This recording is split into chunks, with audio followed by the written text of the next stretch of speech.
বলবেন? কালকে গেছি পরে আমাকে 1900 টাকা রেট বলছে।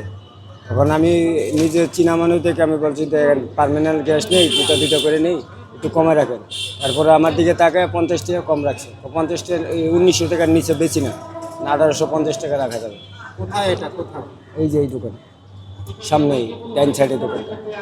মনে হয় হেরা যদি বাড়তি নেয় না তো আমরা কিছু করতে পারি না, আমরা নিরুপায়। ঠিক আছে, আমরা রাত পয়লে দোকানদারি করতে হবে, একটু 1 সেকেন্ড বন্ধ হইলে আর ওদের দোকান খুব কষ্ট হয়ে যায়। কিন্তু দোকান ভাড়াটা একটু বেশি হয়ে যায়, আমার নিজের একটা হাজিরা আছে, আমার লাভ অঙ্কটা কম হইতেছে, আমার খাটনিটা একটু বেশি হইতেছে। ভাড়াতে হবে বলতে কি মানে চা তো আর কেউ বাড়তি দেয় না, আগের রেটটাই দেয়। চা রং চা 5 টাকা বেচি, দুধ চা 10 টাকা বেচি। এখন দেখা যাচ্ছে আগে করতাম 12 ঘন্টা ডিউটি, এখন করি 14 ঘন্টা 15 ঘন্টা, এই ওভার ডিউটিটা করে এখানটা মিলাই। হ্যাঁ, এইভাবে আমার জীবন কোন দিক দিয়ে যায় এটা তো নিজেও কল্পনা করতে পারি, কিন্তু কর্ম করে খাইতে পারি। রাত ভয়লে কর্ম করে খাইতে হবে। এখন কেউ আসাতে কেউ থাকে না। এখন মানে কালকে 1900 টাকা চাইছে, 1850 টাকা আমি কিনে আনছি। তো আমরা তো 1700 করে নিতাম আগে, এখন যদি বাড়িয়ে থাকে তাহলে 2000-এর নিচে তো আর হবে না।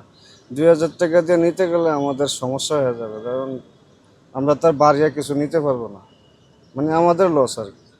যেমন 10 টাকা একটা চা, 10 টাকার উপরে তো আর নেওয়া যাবে না, মানে লসটা আমাদেরই হইতেছে। তো সরকার যদি কমের ভিতরে বাইয়া করে আনে তাহলে সবার জন্যই ভালো হবে। দোকানদার ব্যবসাতে দোকানে তো চা গ্যাস ছাড়া চলে না, তারপরে বাসা বাড়িতে অনেকের গ্যাস লাগে। ঠিক আছে, সবাই ক্ষতিগ্রস্ত হবে। যেটা আগে যেটা ছিল 1300 টাকা, দেখা গেছে 1400-1500 টাকা দিয়ে নিলেও মোটামুটি একটা আয়তনের ভিতরে থাকতো। 2000 টাকা হইলে অনেক ক্ষতি হয়ে যায়।